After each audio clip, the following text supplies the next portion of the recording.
Okay, bike check. A Bassi Hogsback 58 centimeter in purple.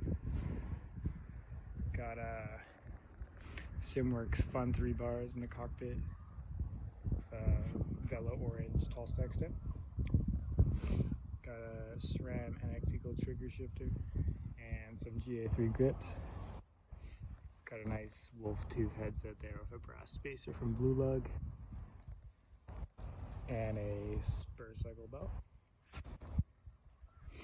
Got the beacon hooked up to the Supernova multi-mount, and we have some Honjo flat 65 fenders with a Shutter Precision PL8 hub laced to some White Industries G25A rims with some Rene Aris Juniper Ridge 48 mils on there.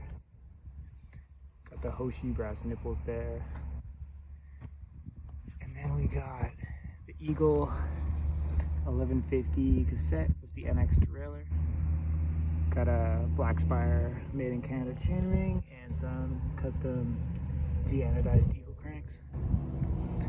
Then we got a little side loader bottle cage here with the made in Vancouver Field and Forest frame bag. Around back we got a Swift EDC bag and a Varia taillight. Got the limited edition C17 saddle, which is super comfy. And then we have a Rockgeist little stem bag. And finally the HMPL front bag. And yeah, that's it. Super happy with this thing. Super shreddy and fun, and yeah, just a great bike.